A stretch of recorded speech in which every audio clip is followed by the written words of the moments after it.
Ads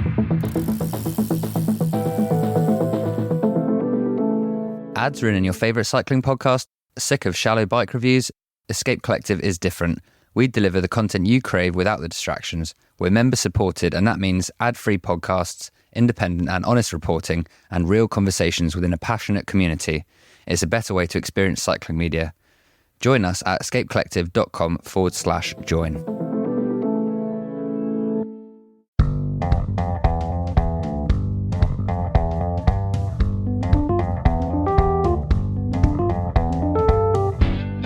Hello, everyone. Welcome back to another episode of the Geek Warning podcast, brought to you by the Escape Collective, your one-stop shop for everything you need to know this week in the world of bicycle tech. I know it was Sea Otter just a few days ago, and seemingly the whole bike industry had something to offer that they announced new, but there has nevertheless been yet another pile of stuff announced in the last few days that we're going to talk about. We got a new Cervelo Aspero. We got Colnago's got a new gravel bike. Giant has a new time trial bike that, shockingly, the biggest news is that it doesn't have rim brakes anymore. We got a whole pile of new features from Zwift. And since seemingly not a day goes by without some crazy industry news going on, we've got some stuff to talk about with Enve, Cannondale, and Rapha. We're also going to be talking about tubeless valve stems, mountain bike computer mounts. We're going to have a handy little public service announcement about cassettes. I'm James Huang, and joining me today is Escape Collective Senior Tech Editor Dave Rome. Hi, Dave. Hello. As we've mentioned a few times before, Ronan's not going to be with us again today due to the usual time zone stuff. It's like midnight for him right now, I think. And he's also traveling at the moment. So last I heard, recording a podcast at cruising altitudes, apparently not really socially acceptable behavior. Yeah. Dave, I'm wondering, what have you been making on your 3D printer lately? I actually just this week started playing with TPU as material. Ooh, squishy. Which I'd never done before. Yeah, it is very squishy. And so far, so good. So far, I haven't ruined my printer, which is exciting. But yeah, I've been trying to make some new adapters for a work stand clamp. Oh, interesting. For anyone who is not familiar with TPU, that's thermoplastic polyurethane. It's actually the same material that's often found on the bottom of cycling shoes. So it's kind of just got like a little bit of a rubbery texture to it, like little bit squishy.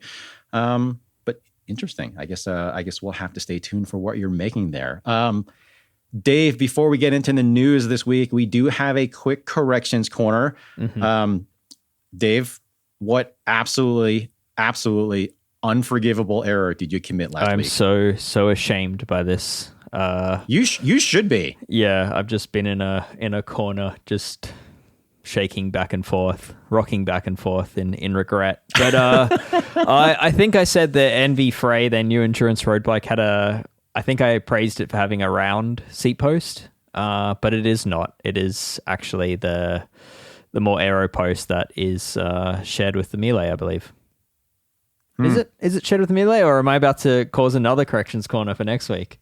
Yeah, I'm not sure. It's shared with one of Enve's other bikes. Yes, there you go. That's a good way to hedge your bets. Either way, Dave, 10 lashes for you, and we'll call it good. Yeah, jeez. Just inventing things here. So, all right. Well, let's go ahead and jump into the news here. First up, Cervelo just dropped a redesign of its super popular Aspero gravel bike. It's been a super popular gravel bike since it was launched in 2019, and it's probably not a big surprise that Cervelo really hasn't messed with it that much. Dave, you've got a thought here. Can we just pause for a moment and explain how popular this bike has been for Cervelo? I mean, it basically reinvented the brand from being a road triathlon brand to them like legitimately thinking like, oh, maybe we're a gravel brand now. Like it's... The number I heard, this is 2 years ago, this is sort of peak COVID, but the number they told us was that gravel/endurance, which would include the Caledonia, I think they said it accounted for 40% of their global bike sales. That's not surprising at all. I was guessing around 50. Yeah.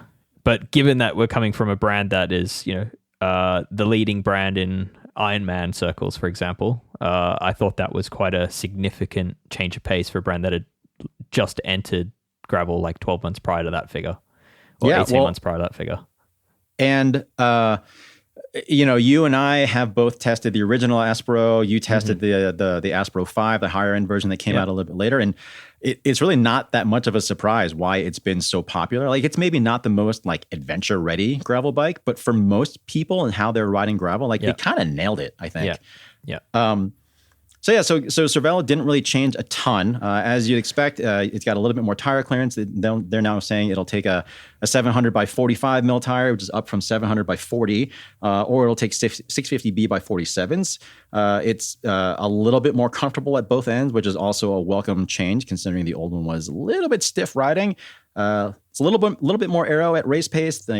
Cervelo saying like 3 watts, so it's not a huge deal. Apparently, most of that is due to the newly fully hidden cabling, but not fully internal. It does not run through the barn stem, thank God. You can now run bigger chain rings, which is important for the gravel racing crowd, especially for people running one by. It's also now T47 threaded at the bottom bracket instead of press fit. Rear end, of course, gets SRAM's universal derailleur hanger. I think it's actually, if I remember correctly, from the figures I got from Cervelo, it actually is just a smidge heavier than the old one. It's still meant to be like a go fast gravel bike. Doesn't have a ton of mounts, like no fender mounts even. Whole bunch of build kits. There is a frame set only option. Pricing is actually pretty good. I think, I don't know, Cervelo may have played it like a little, like you could argue they played it a little bit safe here, but I think that was also the smart move. Yep. And I think the obvious question I've seen online is, the Santa Cruz Stigmata came out a little while ago, and I've seen some people point to like, oh, it's the same as a Stigmata, but with internal key routing, and it's really not. It's real different. They're very different bikes if you look at the geometry. The Aspero has stuck to, I don't know, James, like how much has that geometry changed from the old Aspero? It looked pretty, I only had a quick look. It looked kind of similar. The chainstays are 5 mils longer. Yeah. Otherwise, it is identical to the millimeter. Gotcha. So it's still like racy. a little bit, it's still a little bit longer reach than what a lot of gravel bikes are and certainly were. The front end's still pretty steep though. It's like a 72-degree head tube angle, something like that. So Cervelo's thinking here was to provide the stability that you get with a longer front center, but still keep the front end kind of agile. Yeah. Cool. And again, like having ridden that bike, I think it was a good way to go because we talk a lot about how gravel bikes are on a spectrum. There's just like a huge, huge range of different types of riding, different types of bikes. And for what the Aspero is trying to be and what it wants to be, then like like I said, I think Cervelo did a really good job. Yeah. It does make me wonder though, because looking at the build kits, it tops out at rival axis. Which leaves a lot of room on top of that. They don't even offer a force build. So, it's pretty widely rumored and pretty widely expected that Shimano's about to launch a new GRX Di2 group set. It's also rumored that SRAM is coming out with a new red gravel group set. But I don't think they're going to add that to this frame. I think this just signals what the new Aspero 5 is going to be. Yeah, so this new Aspero has a round C-post, does it? It does. It does. Round C-post. So that's a difference that the Aspero 5 adds, is the Aspero 5 uses a D-shaped C-post at the moment. And I think you sort of pointed to it in your review on Escape Collective. Not a review, but sort of first look of this bike. That you tease that maybe the new Aspero 5 would have a one-piece cockpit on the front of it or something like that. Yeah, I mean, I do wonder what Cervelo would... I mean, I think the upcoming Aspero 5 would certainly be a lighter weight version of this bike. But I do just wonder what else Cervelo might be doing. I mean, the one-piece cockpit is definitely some speculation because Cervelo doesn't actually use a one-piece cockpit on the current Aspero 5, and they actually don't use it on a lot of their road bikes either. No. So maybe it will, maybe it won't. I personally hope they don't, or if they do, I hope that the lines are still run externally at least. But either way, I think just given what this new Aspero looks like and given Cervelo's history, I think it's pretty safe to assume that there is going to be an updated Aspero 5 coming sooner than later. That is going to be basically this bike. And it would make sense that it comes out when we see some new group sets come out. Yep. So, if the rumors hold true, then that would be probably later this summer, I guess. I mean, I don't know. sometime around Unbound maybe seems like a good guess. That does seem like a common time for brands to release new things in the gravel space. It's sort of like the gravel equivalent of the tour. Like it's basically, it's sort of expected that all of a company's top athletes want to use like the latest and greatest stuff at Unbound. Like it is the premier gravel event. Yep. Like it would make sense that they would introduce their latest and greatest gravel stuff because that's where a lot of people are going to see it. Or if they don't launch it beforehand, it usually is like shortly thereafter because oftentimes you get like spy shots and whatever. But anyway, either way, point being, Dave, as you mentioned, I unfortunately really haven't had time to ride this thing for a variety of reasons. But that all said, like the very little riding I've done on it, it does actually seem a little bit more comfortable, which is good. I really like that they didn't change the geometry aside from that chainstay length. Yep. And it's still a pretty bike, I think. So it looks really good. And it's nice to see it so distinctly different to the Stigmata that they kind of, they really do not overlap like they used to. The old Santa Cruz Stigmata used to be very similar. much so. But yeah, nowadays you can see there's two distinct, very different points of view for gravel there. Yeah, and just to clarify for anyone who isn't aware, the reason why we bring up the Stigmata is because Santa Cruz and Cervelo are both under the same PON corporate umbrella. So that's why we bring that up there. Yeah. Anyway, let's go ahead and shift gears a little bit and talk about indoor cycling. I know it's springtime in the Northern Hemisphere, and I know it doesn't get all that cold in Australia, but so it's not exactly like traditional indoor riding season. But Zwift, you can ride bikes indoors. I know, amazing, right? What? Shocker. But anyway, Zwift. I think everyone's heard of Zwift by now. Zwift's pretty insistent these days that its data shows that indoor riding is actually no longer just a foul weather or nighttime activity. I didn't see I didn't look at one of their company computers and see the spreadsheet firsthand or anything, but I believe them when they say that. But anyway, Zwift is stepping up its game as far as features go.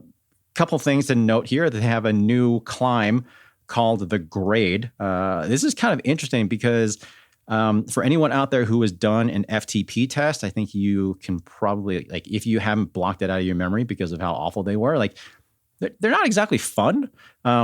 So this Grade thing that they have here, it's a new climb that apparently it's essentially designed to provide the same info you'd normally get out of a traditional FTP test, but sort of without the mental awfulness. So apparently, obviously, hundreds of thousands of people probably have done traditional FTP tests on Zwift.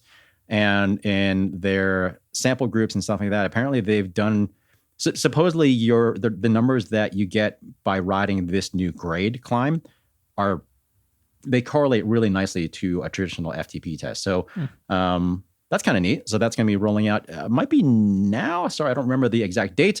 Another thing that's kind of cool, and I know I've run into this before. So people who are riding Zwift at home, I think it's safe to say that it's pretty common for you to be pretty time crunched when you're getting on that indoor trainer. And the last thing you really want to do is scroll through a bunch of different routes and rides and stuff like that, figure out what you want to do.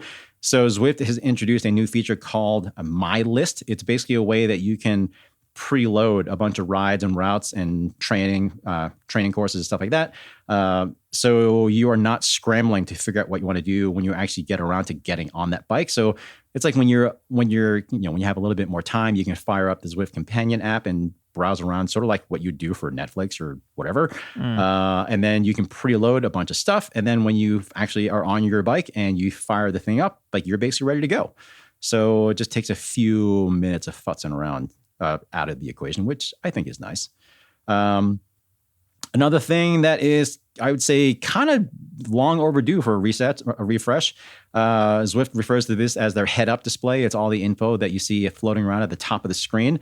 One of the big ones that they finally updated, I'm amazed that it took this long, was they updated the elevation profile. So before, it wasn't really all that useful and now it is seemingly a lot more useful. Like it actually provides more tangible information or like more useful information as far as what's coming up. And it doesn't seem to get as confused by different turns and stuff like that. And then the data field at the top left, you can now customize to actually, you can choose what goes in there. Pretty neat.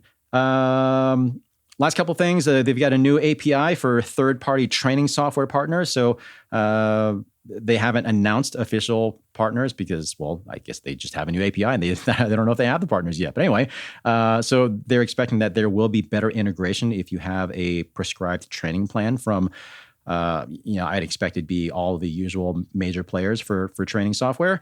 And then the last thing is Zwift they are the official indoor riding sponsor of the Tour and Tour de France Femmes. And they're going to have a whole bunch of indoor events during both of those events. So not surprising at all. But yeah, lots of stuff going on at Zwift and seemingly pretty good. Like some very welcome changes. Dave, it's kind of nice that this episode is a little bit light on news, thankfully, so we can kind of fit in some other stuff that we have always be pushing off. You got something on your mind this week that apparently it's kind of bugging you. What is it? Yeah, it was kind of off the back of your Sea Otter coverage where yet more high flow, no clog tubeless valve designs were released. So many. It's like every brand seems to be trying to release something, and they're all going about it in unique ways. And the tubeless valves are the new T47 bottom bracket, where every brand seems to be coming out with its own slightly different iteration and completely not cross-compatible version of everyone else. And soon enough, we're going to have a lot of these expensive tubeless valves that are all designed to be rebuildable and with spare parts. But you'll probably only be able to find the spare parts from the brand of the valves rather than like walk into a shop and find a spare, valve core like you can currently in any bike shop in the world. So I don't know whether this is a rant or whether it's more just like a warning to people to not expect to find spares readily available for these things. But I guess it's getting worse. One thing that's worth mentioning is a lot of the majority of these high flow valves that you're talking about, they do not use standard Presta cores for better or worse. Because honestly, that standard Presta core is one of the reasons why there's not that much airflow, and a big reason why a lot of those tubeless valves can clog, especially if you actually inject sealant through the core, which is never a good idea, FYI. I don't know how much it bothers me that these things are not cross-compatible, though, because like how often do you really need to like replace a part on a tubeless valve without just replacing the whole thing? Because usually what ends up happening is the thing just breaks. Like a lot of them are aluminum. They're not that strong, especially if you don't have a good pump or if you got like a finicky pump head. Then I certainly have heard of people breaking their valve stems. But at that point, like you don't need a part. You just need a whole valve stem. Yeah, I would say these are expensive enough that you'll definitely want to be rebuilding them when they start to play up. Like a lot of these are like $60 US for a pair of them. So, I mean, that's enough money that you're going to want to treat them and certainly put a new seal kit in them or whatever is required rather than replace the whole things. But yeah, I don't know. I guess that's my point is that in concept, these are really cool and they offer genuine advantages namely in the no clog element. But the downside that I don't think anyone's thinking about is that with each new design comes out, we also have proprietary parts associated, and think about where you might get those parts from and whether you'll need them. And if you think you might need them in a hurry at some point, then perhaps buy yourself spares up front. And yeah, definitely don't expect to be on a riding holiday and be able to get a new valve core for one of these things versus a regular tubeless valve. Or if you're worried about spares, then just carry a spare, just standard take tubeless your old valve. valves. Yeah. So that's probably not a bad idea because I mean the regular tubeless valves, they still work okay. They're just not awesome. Yeah. But I have to say, like, I got a couple of thoughts. One is as much as I have found some of these high flow tubeless valves to actually work pretty shockingly well. I also have generally gotten along just fine with regular Presta valves, especially if you remove the core and like get the extra flow going that way. Especially now we're starting to see more consistent fits between tubeless tires and rims. So like getting things seated isn't as big of a deal or isn't as questionable as it used to be, I think. There's a lot of combinations on the market now. It can be inflated with a ham pump. You know, you can seat tubeless tires a lot more easily now. And the other thought is there have been, again, like, you know, I feel like this debate always comes up when you talk about tubeless valves, especially with the way rims have gotten progressively wider. Like there's always that question, like, you know, why aren't we just using straighter valves again? And I think the answer to that, honestly, it's just vanity. And, you know, with the way Presta valves were used because the holes were smaller. They were like, you know, almost half the size of what you need for a Presta valve stem. And when we were running road rims that had like 13, 15 mil internal width, like that was a big deal. But now when we're talking even high performance road wheels that have like a 20, 21, 22 mil internal width, that's not as big of a deal. You've got more real estate to work with. So... And there's no issues with sealing at higher pressures like many people assume. Schrader valves are used on air suspension, so which have 300, 350 PSI maximums. So. But what if I want to pump up my track tires to 400 PSI, Dave? You'll need a different pump, James. You'll need to figure that out. Yeah. Good point. Yeah. Where earmuffs? Let me ask you this. Yes. I don't know how many of these fancy high flow tubeless valve stems you've used, but like, do you have ones that you like? Yeah, so far the Reserve Fillmore seemed like a pretty good product, but again, like I keep coming back to like, so far they seem good and I understand the concept of them, but I actually still am quite fine with regular old tubeless valves. The same as you. You take the valve core out. Maybe I replace the valve cores once a year if they're clogging. You know, like it's $1 valve core versus $60 valves. You know, it's not such a big issue. And then I find most people experience clogging from sealant when they're inflating their tires wrongly, as in they're inflating with the valve at the bottom of the wheel rather than, you know, at a 9 or 3 o'clock position or slightly higher where the sealant pulls lower than the valve. So you're not then, you know, forcing sealant through the valve core. So, I think it's technique and user issues as to why these high flow, no clog valves are becoming so popular. And that's fine. But also I think for me, I'm just watching every brand come out with their own iteration and I'm just kind of sitting here shaking my head. There's a lot of them. There's an awful lot of them. Like one of the ones I missed at Sea Otter was Muck Off. So I had seen afterward that they had some fancy high flow valve that works like a quarter turn valve on like a garden hose sort of thing. Actually seemed like kind of a neat idea. So I'm kind of bummed I didn't get to see those. So, you know, it seemed like those could be decently strong. One thing I will mention about standard Presta valves though, you can actually get those in titanium if you are worried about them not being, if you're worried about aluminum ones not being strong enough and you don't want to go all the way to brass, you can get titanium ones. They're very fancy. And they have replaceable gaskets, rubber gaskets on them. So yep, indeed. Also rebuildable. Options. I'm a fan of those. But yeah, it's anyway. Do you have a favorite, James, of valves other than titanium? You know, I definitely keep playing with a whole bunch of them. So I agree that the Fillmore ones have amazing flow. I'm not super big on how kind of sensitive the little pin is when you're inflating or deflating a tire. So I know like when you're deflating a tire, Reserve wants you to have the valve cap on so that it kind of automatically limits how much or how quickly the air can come out. But like, it's like another step. I don't really want another step. So I'm kind of on the fence with those. And you have to have, and you pretty much have to ride with the valve cap. You know, like and you have to ride with the valve cap. Something you can ditch the valve cap on. So every time you're inflating, you're removing a valve cap.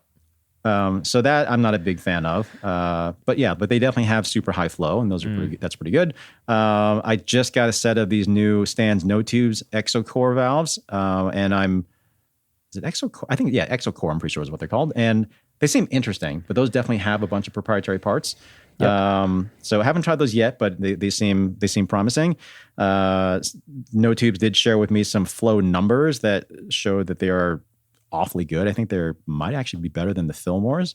I've tried some from 76 Project and actually didn't really like those very much. Sorry, 76 Projects.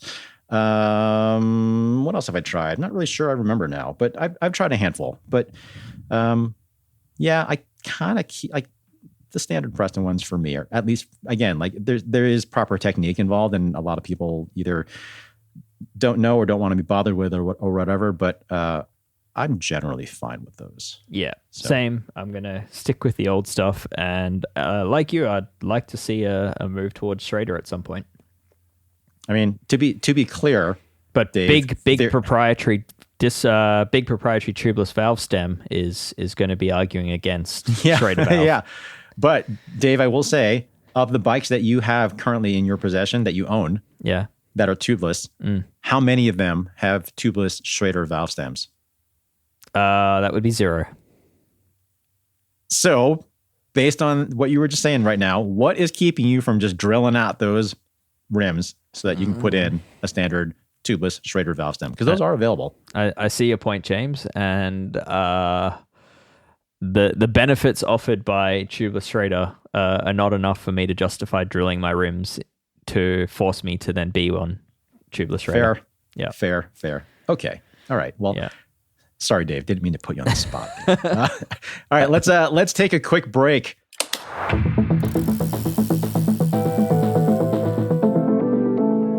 Dane, so we can see what people search on escapecollective.com.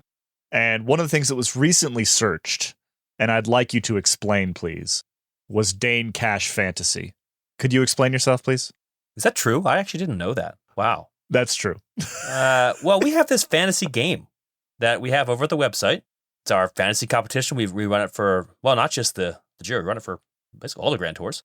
And it's a pretty cool and kind of unique and very easy to play fantasy game. And I tend to be the one who writes our little guides on how to play, how to do well. I don't know that I'm trustworthy or not as a source for that, because I actually haven't done that well the last few. I want to do better, but fortunately, every Grand Tour is a new opportunity. And the Giro is coming up, so the Giro is another opportunity for you to get involved, play our fantasy game. Well, Dane, that's a little bit less exciting, honestly, than I was kind of hoping your answer would be. But this kind of fantasy, nonetheless, quite enjoyable. And as you say, we are about to start the Giro d'Italia. The Vuelta Femenina is already on. To get into our fantasy games, head to fantasy.escapecollective.com. You can play on a web browser, or we have an app. Head into the Apple Store, or was it the Android Store? Sure. And just search Escape Fantasy, and you can pick up that app and play from there. You can create your own little leagues. I've got a couple little leagues with my buddies. Of course, we have an Escape Members League. You can see who's the best daily picker. It's also very easy to play. You just pick one rider for every stage, and you can only pick that rider one time throughout the entire race. It's not going to take you an hour to put together a team. It's not even going to take you 10 minutes. Just go in there, pick a rider for the stage that's coming up. That's all you got to do. So the real question is, which stage you putting Tadej Pogačar down for? That's really... Well, there's the strategy, right? Because we know he's probably going to win some stages. Yeah, but you want to pick the perfect one. But you don't want to wait too long, because, what if he leaves the race with a crash or something and then you didn't get to use him? I don't want to give away my hints. Just go play. All right. Fantasy.escapecollective.com, or search for Escape Fantasy wherever you get your apps. Come and play.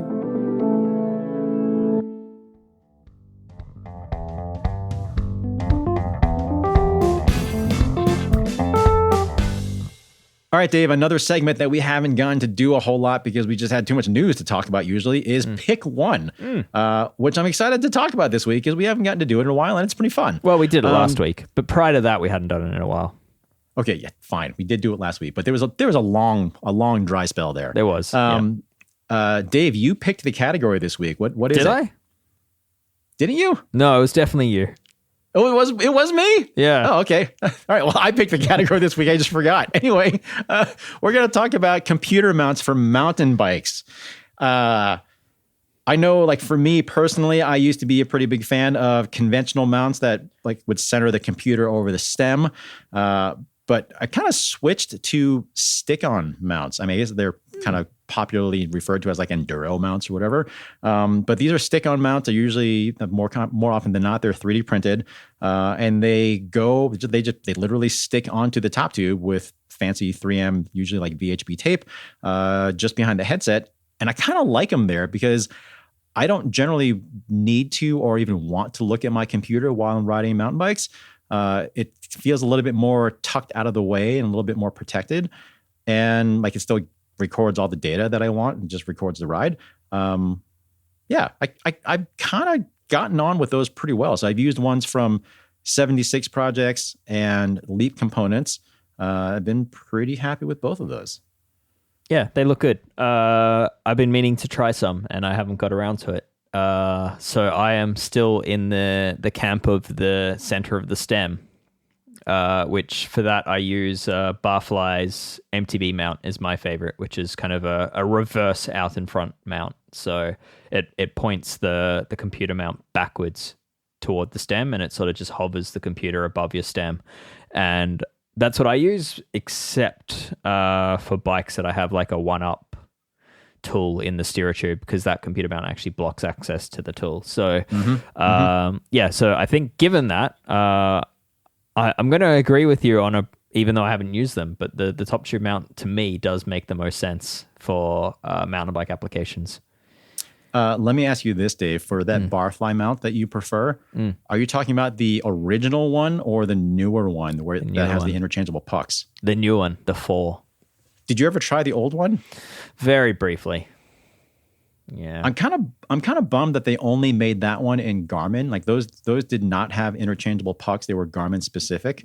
But I liked those. I actually used it on the bike that I rode at Breck Epic last year because they're kind of smaller and like just less bulky, more compact. I mean, I don't expect that Barfly would ever do this because they seem pretty committed to their interchangeable puck system for understandable reasons. Yeah. But I kind of wish they would bring that back, like in a Wahoo version. Yeah. Yeah, I agree. If there was a much more simplified version that was lighter and less bulky, then that would be my preference as well. But yeah, what surprised me is buying because I bought that computer mount and I received it, and it comes in a relatively small box, but with an amazing number of pieces. It comes with like 9 pucks or something. Yeah, it's immense. It's like Garmin. Well, no wonder this is Brighton, so expensive. Yeah. Yeah, like Sigma and Cat Eye and like it's so and many computers that no one has. Diameter things and It's a lot of pieces. Yeah. So I understand, like from a bike shop point of view, you just have the one computer mount on the shelf and it's like, this is our mountain bike computer mount, and regardless of what computer you use or what diameter handlebar you have, this is the one. But yeah, it's quite wasteful at the same time to send someone 9 pucks when they're only ever going to use one. Yeah, I've unfortunately thrown away quite a lot of those over the years. You're not going to use a Sigma computer on your mountain bike? You know, I tried a Sigma for a little while, but it was real big. Okay, all right.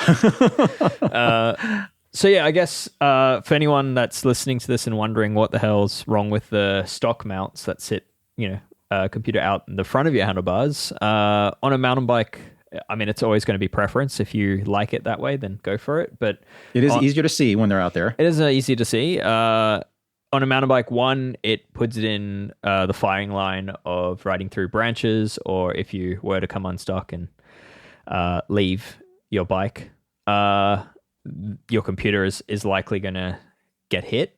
But the other element is that it actually kind of can sit in your vision.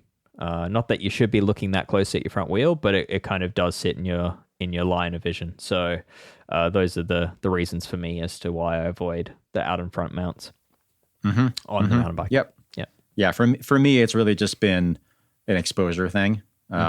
I try not to crash very often, but if I do crash, I don't want to smash my $300 computer in the process. For sure. And plus, I also do a fair bit of riding at night, and I actually I kind of like that space for light mounts. So that's another reason why I like the top tube mounts. So sorry, companies like K-Edge and whatnot. I love those mounts for road bikes and gravel bikes generally, but for mountain bikes, I like the stick-on mounts. So if you haven't checked those out, and if you're in need of a mountain bike computer mount, maybe check those out. Might work for you, might not. Anyway, nice to have options. It was brief. Like I actually don't. I only use computers on my XC bikes. On trail bike, I don't ride with a computer. But I briefly was really enjoying landscape-based computer screens, which you could then just have on your handlebar, and they kind of Lesign. Lesign, exactly. That's specifically the one I meant. Briefly, Stages / Giant have one, or did have one, which is a bit too big for me for this application, but the Lesign one was quite small. And yeah, you could set it to be landscape, and then that way I could just zip tie it to the handlebar, and it wouldn't ever, be in the way of my knee, and it wouldn't ever, it just kind of sat there in a good place and did its job, and I quite like that. So, Dave, let me ask you this: have you ever tried riding? So for rides where you do want to record your data, have you played much with riding with a GPS watch? Yeah. A little bit. Mm-hmm. And? Yeah, I mean, it works fine as long as you don't want to look at the data while you ride. Mm-hmm. Yeah. The one thing that I've had an issue with sometimes, particularly on at times when I've wanted to ride my longer travel bikes, a lot of those are kind of heavy. And some of them can be kind of big. And like I've actually found that they kind of bounce around and almost kind of hurt my wrist after a while. Yeah. So I've been playing with the new Sunto for the last few months. I actually quite like it. It seems to work quite well. Screen's fantastic. It's quite responsive. It seems to be pretty accurate in terms of like your GPS location and stuff like that. But I find I prefer that more on the road. And this is obviously a super niche case, like, bike reviewer, first world problem sort of thing. But like, when we're testing bikes, I don't necessarily want to have to put a computer mount on every bike to head out there. Yeah. But with one of those, I don't have to. I just have it on my wrist and I just go. Yeah. But yeah, I haven't loved it off-road mainly because of how they kind of bounce around a little bit more. Yeah, I think that's definitely a size factor as well. Like if you're using like the Phoenix line or what's Garmin's really popular? Phoenix. It is the Phoenix. Clearly, I'm an expert in this category. And yeah, I definitely agree with that. I mean, mine is more of like the everyday watch that I have with, far less features and not as much bold style, but I find those bounce around a lot less because they're just naturally lighter. But yeah, certainly that's another reason why I don't own a big watch. Another question: do you run different computers for road versus mountain riding? I have in the past. At the moment, I'm typically just going back to a Wahoo Bolt for both applications, using the same computer for both. I have certainly done in the past. For a while, I was using like that Lesign and landscape mode, just keeping that for mountain bike, and then Wahoo on the road. Also using a Hammerhead lately, which is I enjoy on the road, but I find it simply too big for the mountain bike. It's too big. Yeah. I agree. So I think yes and no to your answer, but generally speaking, I still keep falling back to that Wahoo Bolt. Fair enough. Which happens to be what I'm using too on both. Oh, okay, there you go. Yeah, because I find like I don't, even if I have a bike with a power meter, like I'm a pretty casual power meter user, I would say. I don't necessarily use it to dictate what I'm doing while I'm riding. It's kind of more just like maybe reviewing data after the fact sometimes. So I don't necessarily need like all those data features. And at least for me anyway, I'm not usually in an area that I'm not familiar with. So I don't really need a whole lot of the navigation stuff. Yeah. And honestly, for a lot of the navigation stuff, I prefer to use my phone anyway because the screen's better. Yeah, same. than most computers anyway. Same. But yeah, definitely don't want to use a big computer on my mountain bike. Anyway. All right, Dave, let's move on to our PSA. This one actually came as a suggestion from one of our members on the Discord channels. Sorry, one last thought on the pick one, because I know we didn't mention them, but there are quite a lot of mounts that you can get that go off the stem cap. Oh, yes, of course. Yep. I have used those too. Don't like them. I find my knees hit the computer from time to time. So there you go. All right. Yeah, I've used the ones that have like a pivoting, like not the ones that go directly on top of the stem cap, but I've used like K-Edge has one that has like a little pivoting extension. So that one I've had, that one I've had pretty good luck with. But I would say for the ones that I have used where I did want to have it centered on the stem, like that was my preferred option until I discovered the top tube mounts, and those are my favorites. Yeah. Okay. Sorry to cut you off there. We're about to do a PSA. PSA, back to our PSA. So this PSA came again as a suggestion from one of our members on the Discord channels. It's another. I'd say it's a bit of a niche PSA. It definitely is not going to apply to everyone. So higher end SRAM road cassettes in particular. Actually, no, mountain cassettes too. So higher end road, SRAM road and mountain cassettes. Because of the way they are made, they're often made. They're basically machined from a big block of steel. The troughs in between adjacent sprockets are not as deep as what you would typically find on like a lower end cassette that has separate steel sprockets for each gear, or even ones that are bolted to an aluminum spider. And if you're having issues with your chain skipping and you've kind of ruled out all the usual suspects, like your alignment, your derailleur, whether your derailleur hanger straight, cable tension, chain gap, all that stuff, chain wear, all that stuff. One thing to consider, especially if you are not using a wax-based lube, or if you're using any kind of lube that tends to build up, you might want to check to make sure that your cassette's kind of clean in between those sprockets, because usually there's just the trough's really not that deep at all, especially on SRAM road cassettes that have like the little rubber rings in between them to kind of keep things a little quiet. It doesn't take much debris in there to keep to get the chain to kind of ride up on top of the sprocket. Indeed. And yeah, I mean, this PSA actually does apply to other cassettes as well. Like, you'll often see, well, not often, but I'm sure mechanics have experienced this, where customers bring in any kind of mountain bike in for service and complain of certain gears being problematic, and you find a chunk of grass wrapped up inside the cassette. Or a piece of an animal in some cases. Yeah, disgusting. But as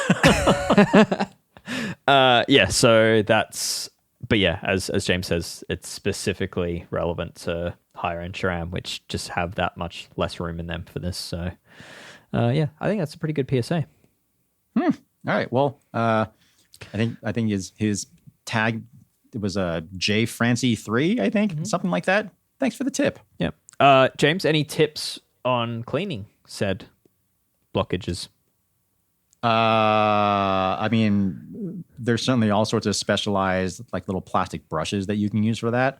I usually if I do need to do it, I'll often just kind of use a metal pick. But to be completely honest with you, I haven't had to do it in a pretty long time because all the bikes in my household are waxed. Yeah, it definitely stops things from gumming up when you don't have a gummy lube. It does. Like, it sort of cuts down on a lot of the everyday maintenance, because I know we talk about wax, chain wax a lot, but for me, the big thing is not the friction savings. It's just the cleanliness. Yeah, for sure. But yeah, for anyone that's sort of fighting this, I'd probably say the quickest and easiest approach is something like the plastic end of a lot of bicycle cog brushes, like the Park Tool does one. Exactly. There's a lot of generic brushes that you find all over Amazon and AliExpress that have like this tooth profile with like a thin plastic edge, and that's basically specifically made for this task of just putting between the cogs, and you basically just pedal the bike and you'll see all the gunk come out with it. That's probably the easiest way. And you can even use stuff like a plastic butter knife, stuff like that. Like, it doesn't have to be anything fancy. It just has to be thin enough to fit in between there, and ideally with a little bit of texture to kind of just like really dig that stuff out. But either one of those things. But yeah, if you are experiencing this issue, then it's likely that clog is not something that like an ultrasonic cleaner will remove. So you sort of want to remove it first physically, and then you can degrease your cassette. Yeah, not quickly anyway. If you leave it in there long enough, it'll probably go away. Yeah, but along with all the anodization and all that. Yeah, it's minor detail. Yeah. All right. Well, Dave, as I mentioned earlier, we didn't have a ton of like bigger news to talk about. We do have a pretty decent list of little news that we need to blow through here at the end of the show. Yep. Just kids' bike stuff, right? Oh, you don't mean physically little. All right. Sorry. No. Oh, okay. So we do have a couple more bikes to go through real quick here. Colnago just announced the successor to its G3X gravel bike called, surprise, the G4X. It's as compared to next. I know. The G5X maybe? Whoa. I know. Ahead of yourself. Groundbreaking. Yeah. Anyway, as compared to the C68 gravel bike, that's kind of more of their luxury gravel bike, made in Italy, lugged, so on and so forth. The G4X is meant to be more of their gravel racing bike. It's got pretty much most of the things you'd expect these days. It's a modular monocoque carbon fiber frame. It's got clearance for 700 by 45 mil tires, according to Colnago. Pretty minimal mounts, T47 threaded bottom bracket, fully hidden cable routing, one-piece integrated carbon aero cockpit. Curiously, though, not really a hint of aero shaping anywhere else on the frame, which is a little surprising. We don't have a ton of info on this right now. Ronan was at that launch and hasn't had a chance to write that up just yet, but that should be coming up pretty soon. We do have a little bit of pricing info, though. It's about just over 6,200 US or about 5,700 euros with SRAM Force Axis Explore. And in that build kit, in I think a medium size ish, it's about 8.7 kilos. With aluminum wheels, so definitely plenty of room to go down. So yeah, Ronan's got one on hand, so like I said, stay tuned for that one. A little bit more info from him soon. All right, so James and I had just discussed the Colnago G4X, which is Colnago's new racing gravel bike. We covered it briefly, but Ronan has actually just come back from the launch, and we weren't expecting to get Ronan on the podcast, but managed to snag him for a few minutes. And actually, let's hear from him, because he's just ridden the bike for 2 days in the pouring rain in miserable conditions. So for all that effort, we may as well hear straight from Ronan about what's going on. All right, so Ronan, G4X, what is it? My long-awaited return to the podcast. I've lost count of how many episodes it's been a while. I missed there. It has been a while. It's lovely to hear your voice. Hopefully the listeners agree. Maybe perhaps they're glad to have rid of me for a while. But yeah, I spent the last 2 days in Girona ride testing the new G4X, meeting with the people at Colnago to find out all about it. I haven't published like a first ride review because typically we don't usually do those things unless we've had enough time with the bike to actually get an impression. And 2 days in the pouring rain on gravel for the first time since I broke my leg, in very similar conditions with similar dry weather tires. I didn't feel that I have a feel for this bike yet, and as such, tentative, some might say. Yeah, anything I would have published so far, I would have just had the caveat that much that I don't think it would have been of any value to anybody wasting their time reading the whole thing. So, but as such, I'm here to tell you all about it, Dave. Great. And basically it is what you described there. It's Colnago's second gravel bike of the year. But this, unlike the C68 gravel James reviewed in February, this is a new race gravel bike and replaces the G3X. I almost said V there, and that's because the C68 gravel is obviously related to the C series of Colnago bikes. This is more closely related to the V series, the racing, what Colnago call monocoque frames, and they're not technically monocoques. They're still two-piece bonded together, all this, that, and the other, but they call them their monocoque racing frames. And so it belongs to that V series family. Gotcha. And yeah, it looks very similar to the G3X, but there are some notable differences, I would say. Give me 5 technical highlights that have changed. Tire clearance up to 45 millimeters with still with 6.5 of clearance all the way around. So there is plenty of tire clearance in there. And you could even, some of the other reporters are sticking around to do the tracker race at the weekend. They're talking about running a 50 up front because as with all these bikes, it's only the rear end that limits your clearance. T47 bottom bracket. So Colnago just said, look, we were making a T45. The T47 is better. We've done away with ours, which I like to hear. Thank God. All right. UD hitch, which might not be a highlight just yet, but I think given time that could become a highlight. I can't really say too much about that, but I think there's a lot more to the UD hitch's inclusion here and the timing around this bike, unrelated to anything outside of Colnago. But I think that UD hitch inclusion here is in time that will become something more notable, I think. At the moment, it's just easier access to a replacement hanger if you need one. I think Ronan knows more than I do. So given I actually officially know nothing about this, I'm just going to go ahead and say that if you look to mountain bike history, the UDH ended up being the Trojan horse that allowed SRAM transmission with the T-type derailleur that used that derailleur interface to sandwich the dropout. And all rumors point to that coming to gravel in the future. So, which is why we're seeing every gravel bike release going to UDH at the moment. So, all right. And then I guess the other two highlights are non-highlights in that there's basically no change to the geometry. And there are 0 aero changes here. Well, I mean, there are. Talk to me. Colnago didn't say there were, but when I asked them, they said they kind of are, but I'm saying there isn't. Okay, talk to me about that. Gravel race bike that basically has no aero-ish, I guess. Is that by design? Do they not think it's important? What's the reasoning there? Bit of both. And I have to say, first of all, I'm actually okay with it, which might come as a surprise to some listeners. I'm shocked. But in this space... Proof you don't care about gravel. Thank you. That's all for you, Ronan. Great to see you. No, I meant I'm okay with the non-aero, the 0 aero, as I've been referring to it as. I wasn't like saying right or wrong. I just Colnago made the entire presentation, and then the questions had almost ran out, and then I stuck up my hand, knowing full well I was about to lead us down a 30-minute long rabbit hole. And I simply said, it's a race bike, but it's not an aero bike. Please discuss. And the following discussion did run on for about half an hour.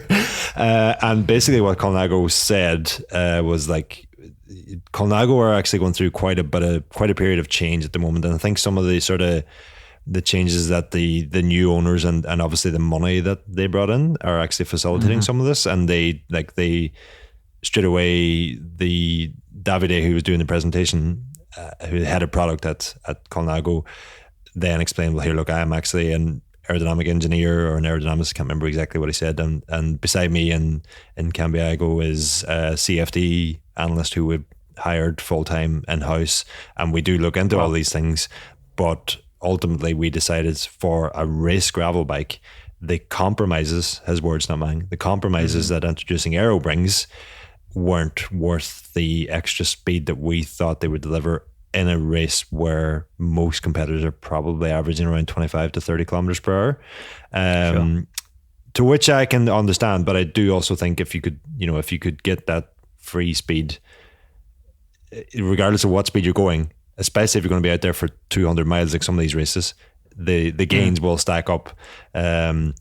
But yeah, just the more at what cost? I guess is perhaps Colnago's point of view. That was it. And one of the questions I asked him was, well, how do your pro riders feel about this? Nathan Haas is one of their pros, and I got the chance to speak to him the next day. And one of the first questions I put to him was, how do you feel about this not being aero? And of course, he's a Colnago ambassador or rider or pro, whatever these days, so he can't really say too much. But I was convinced by his answer, in that he had asked them not to make a gravel bike for their race bike. He wanted a bike that would handle better than the G3X and be better across all terrain.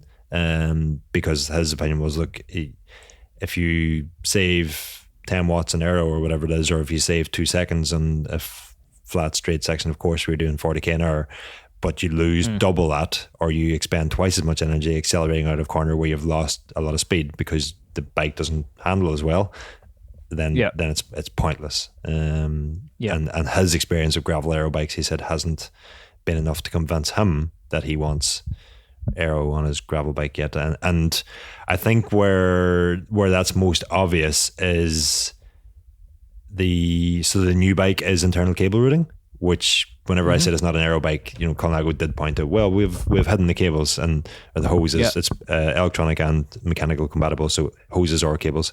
And I said, yeah, you've hidden the cables, but the head tube is significantly wider, so you probably lost whatever gains you've been targeting with, or whatever aero gains you might have got there.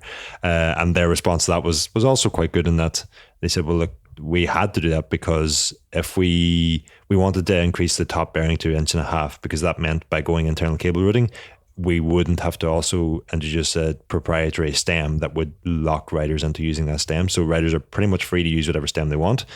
And then also in being able to stiffen up the head tube, what they said, what I sort of felt, and what Haas pointed to without really being questioned or without, Colnago being around, was that actually the differences to the front end of this bike, which are, you can actually visibly see the changes to the head tube, even though the shape is kind of similar. That's really what Haas was looking for, and he thinks that's what's kind of transformed this bike. All right. I'm gonna stop asking you questions about the non-aero attributes of making this Colnago less aero. What I do want to know, which is me saying I really didn't want to know that. I get you now. No. What I want to know is, when it comes to you testing this bike, I mean, you spoke about doing 2 days in the wet, and that you didn't really feel like you'd got a good enough appreciation for this bike to offer an opinion on it yet. What do you think will be involved in order for you to then provide a confident opinion on this bike? I'm keen to know what the next month of testing may look like for you with this bike. Well, or next few months of testing, by the sounds of it. Hopefully I'll have it wrapped up within about 4 weeks or so. The bikes aren't going to be available until 20th of June, I think it is anyway. So like there was just no sense in rushing a review out. I would rather take the time and do a review properly of this bike. So hopefully it'll coincide with that. And what I want to do is, of course, ride the bike in dry gravel conditions. The Pirelli Cinterettos that were on it will be fine for that. But I also have other tires at home that, if it is wet, would be much better. The other thing that I want to do, and it's kind of pointless, but I want to put a road wheel set on this with road tires, because the impression I got of this bike so far was that it is very much a road racer's racing gravel bike, if that makes sense. It's the position isn't ultra aggressive, but it's certainly not a upright, relaxed touring position. Colnago even said, if you're looking for a bike to go on adventures or bike packing or something like that, this is not the bike. This is a race bike. And that was the sensation I got.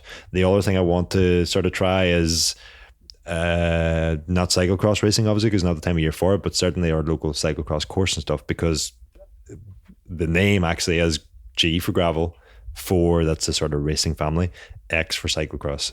So there has been a trend of late in pro cyclocrossers using gravel bikes for cyclocross racing, and I don't know that's the best thing you could be racing in cyclocross, and I partly think it's because the brands don't want to be making cyclocross bikes anymore.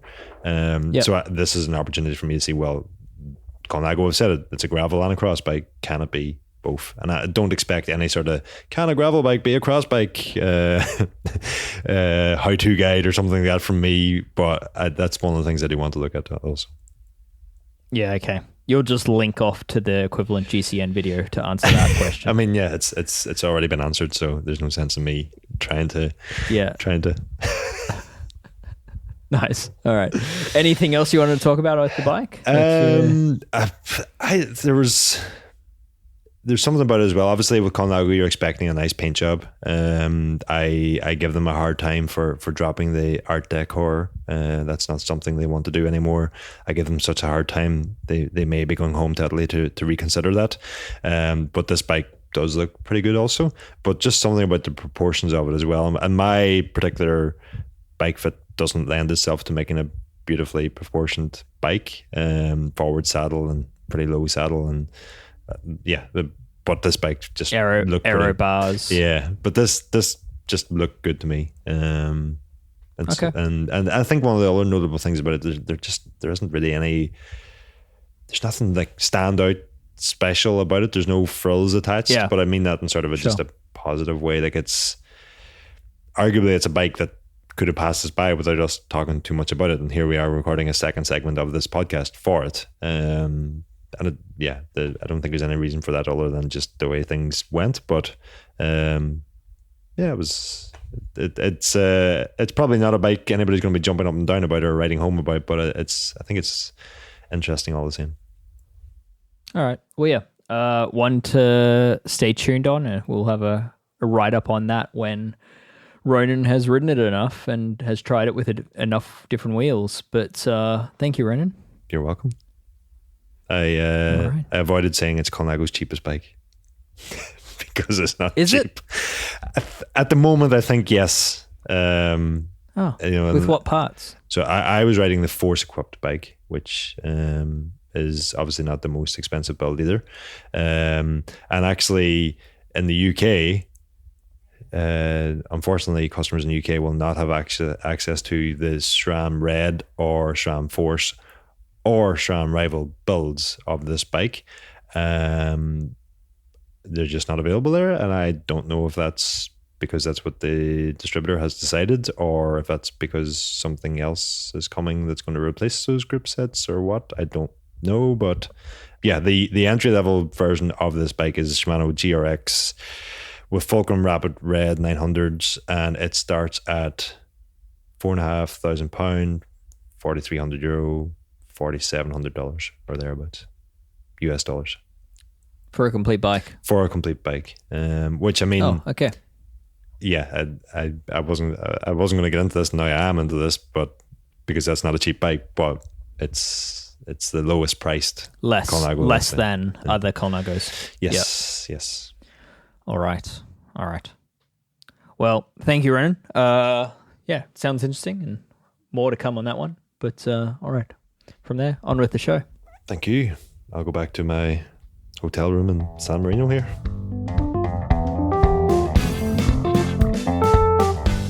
Another bike at long last.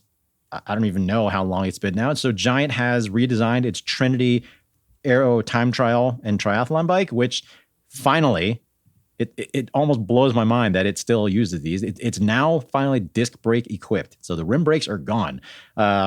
So Ronan does I'm have all surprised the... they didn't just stick with rim brakes, because the way trends return, I mean, they were probably only 10 years away from the rim brakes coming back in. Yeah, they could have just kept it around and saved a bunch of development money. Ronan does have all the nitty-gritty details on that in an article that's currently up on escapecollective.com, so head over there to check that out. Moving on from hardware, we've got some industry news here. Enve Composites just changed hands from Amer Sports to a private investment firm called PV3 that's actually based really close to Enve in Utah. In an official statement, it said, quote, "We are committed to supporting Enve's status as a performance leader and U.S. manufacturer," end quote. I will say we've heard things like that before, obviously, so fingers crossed this isn't too disruptive. Yeah, I mean, the person that's behind this investment firm is a pre-existing customer of Enve, so it definitely seems like the passion is there.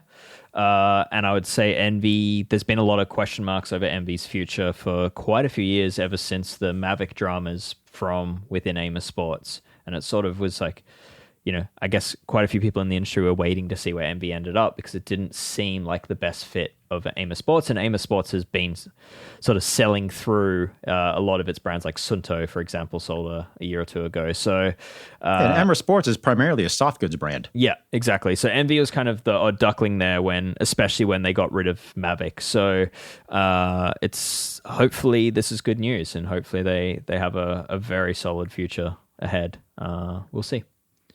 Yeah, we have certainly seen companies change hands before, and it hasn't always worked out well. I guess we can almost say that it usually hasn't worked out well, but in this case, fingers crossed, Enve comes out of this a little shinier than it was before. So we'll see.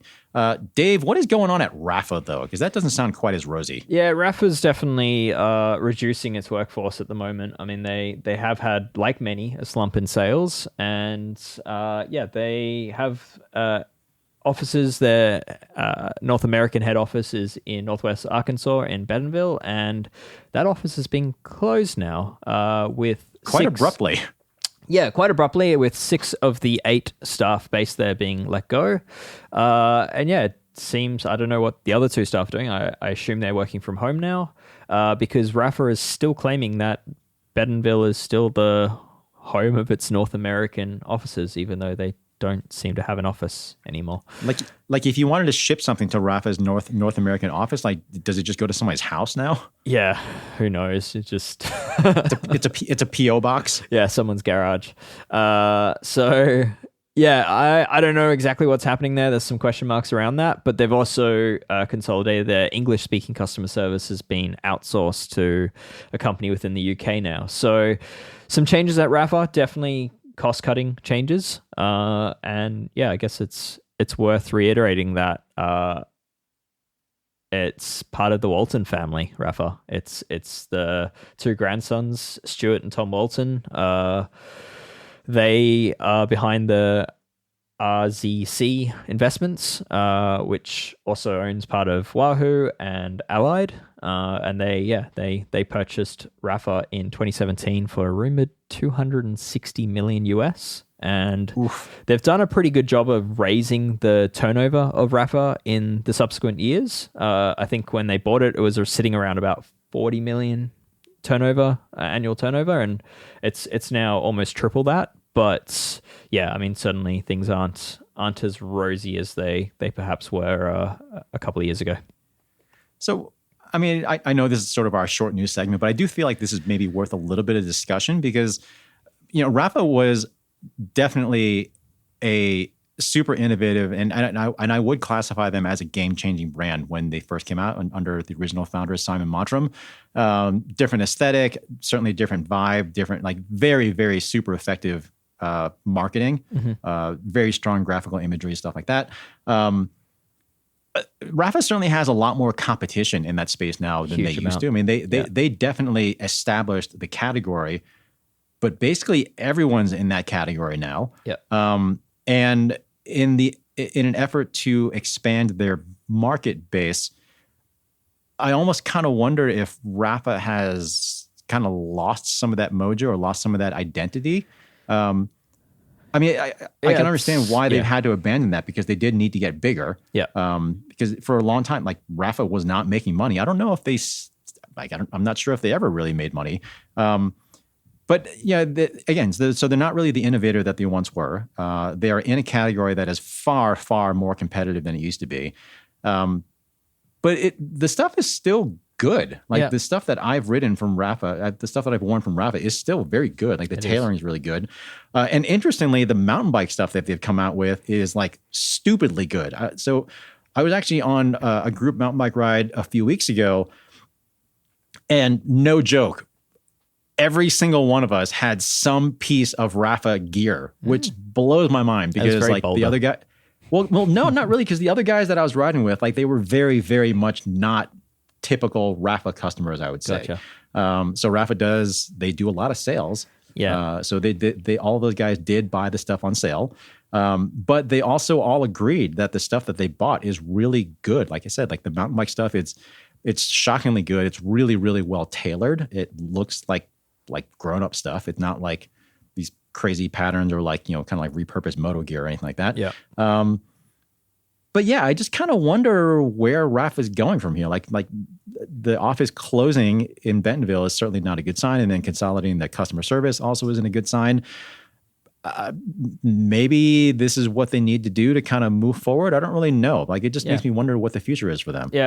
My only guess is that they're just simply too big and costs are too high for the current market, and they just need to realign. Like they've just I think I saw they've announced a partnership to be sold in Trek stores around the US. So they're still making some moves. Question marks over how effective those moves will be long term, but it's still evident that they have ambitions of being like say the Lululemon, but of the cycling world, right? Like to me, that's kind of their, they want to be bigger than cycling, but still a cycling brand. I don't know. It's been quite a few years of them with that ambition, and I'm still not quite seeing it yet. All right. Well, yet another one that we're going to keep an eye on. So we'll see there. Finally, this one is really short. Cannondale. It's another pond brand, actually. So they just announced some layoffs. So I refuse to use the term reduction in force because that euphemism makes me want to... Hear me out here, Dave. I was just going to say that I refuse to use that euphemism, even when it's in a press release or whatever, because that whole term, like, when you hear someone say riff, it makes me want to throw up. So they are layoffs. Officially, they said that it's less than 1% of their workforce. So it doesn't sound like a ton of people, but it's still some people, some consolidation. So we don't really have a whole lot of additional details to share here, unfortunately. Although, I mean, obviously we do wish everyone well who was unfortunately let go. So maybe not the best environment, but who knows? I have seen certainly lots of uplifting stories where someone ended up in a bad situation and ended up in a much better situation. So, fingers crossed. Yeah. Anyway. It will be interesting to see how all that plays out long term and how Pon manages having so many brands. I know last week I was suggesting that they buy Kona as well, which was an absurd suggestion. Still not that crazy to think, but yeah, it will be interesting to see how this plays out long term with a company owning so many incredible iconic brands and that overlap so closely and compete so closely with each other, namely like Cannondale and Cervelo, or Cannondale and Santa Cruz. So it's interesting to see how this plays out, and hopefully Cannondale can thrive under this environment. Dave, I will go on record right now and say that if Pon actually does end up buying Kona, the next time I see you, I'll make sure I buy you a box of scratch bars. Oh, thank you. That's very generous of you. Dave, I think that's pretty much it for our show today. We got any final messages here for people? Just if you're listening to this and you're not already a member of Escape Collective, then please consider joining. This podcast is funded by our members. There's nothing else funding it. That's why we didn't have any ads other than our own. And if you enjoy what we do, whether it's written or voiced, then absolutely please support us in doing it, because this is our job. And while we love doing it, we also would like to be fed from time to time. So that's the pitch. Food is overrated, Dave. It's so overrated. It really isn't. I love food. But yeah, support the content you love. There you go. All right. Well, that seems like a good message to end on. As always, again, thanks as always for listening, and we'll see you all next week for another episode of Geek Warning. Thank you. Cheers.